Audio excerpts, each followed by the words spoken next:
Hey guys, just go over a couple things here, mostly for beginner shooters. When we talk about grip, grip is what is going to control this gun and make you shoot the gun faster and a lot more accurately. But it always comes down to the grip. Grip, grip, grip. Okay, so a couple things I want you to pay attention to. One, how we grip the gun in our firing hand. Now remember, firing hand just does that, just fires the gun, right? So I don't want to over grip with this hand, but I do need this gun in line with my forearm. Okay, so first thing we're going to do is we're going to build this grip. The way I like to start it, these two knuckles lined up with that rear sight. That kind of forces the gun in line with the wrist and the elbows. A lot of shooters do this. They have a lot of finger on the trigger, but the gun is not centered on their arm. So back that hand off a little bit, back the gun into the hand. Only pressure I have are these two fingers. Okay, these two fingers are pressing that gun into the wrist bone and into my forearm. That's the only pressure I have. If I wiggle this around, I don't have a lot of control with it. And that's where support hand comes in.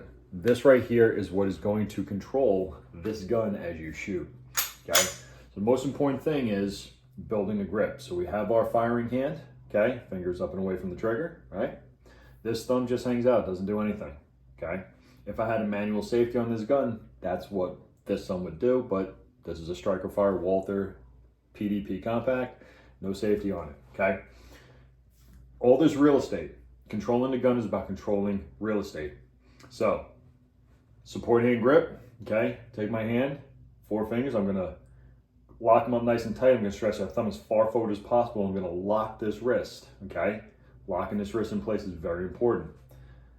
Grip goes on the gun, thumb presses on the frame. These 4 fingers wrap around underneath, okay? That is grip, okay? Now, this thumb here does a couple things, okay? One of the things I like to teach is this thumb is gonna help me index the gun if I'm moving from one target to the next, okay? So if I need to move, I know I can get my gun into the general area just by swinging my thumb and pointing the gun, and then I get on my sight as I get closer to that target. The other thing that this thumb does that's very important is it counterbalances any sloppiness I have with my trigger, okay?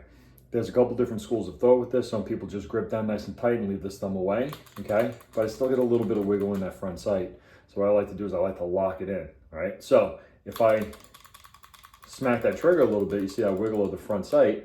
By locking that in, I do the exact same thing. I get a little bit less wiggle, actually a lot less wiggle, and I'm able to run that gun just a little bit faster, okay? And that is a grip right there.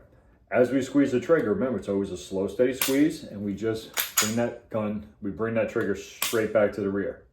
We don't want to do this, okay? For follow through, for those that are doing slow fire before you get into really speeding up your shots and controlling that grip, there's follow through, okay? Now, what is follow through? I index the gun, I'm on the target, I got my sight on, I apply pressure to the trigger, shot breaks naturally. The gun is going to recoil. When it sight gets back onto that target, what am I going to do? I'm still applying pressure to that trigger. And this is where we get into that click bang type of shooting, okay? Once my sight is settled, I'm going to ease my finger forward till I hear a click. That's my trigger resetting, and straight back, okay? But always comes down to just the grip. So remember, line that gun up with that wrist and that forearm, lock that support hand wrist, okay? And all my control comes from the support hand, okay? As I'm pressing out, what I'm doing is I am gripping as tight as I can with my support hand. As I'm holding this gun right now, this hand is loose. You can see, I can try to pull this hand away. This support hand is locking it in place, okay? So that's why the support hand is so important when it comes to your proper grip with shooting a semi-automatic pistol, all right? Any other questions, hit me up if you got my contact. Hit me up on there. Otherwise, hit me up on social media, M3 Firearms on Instagram. That's the best way to reach me.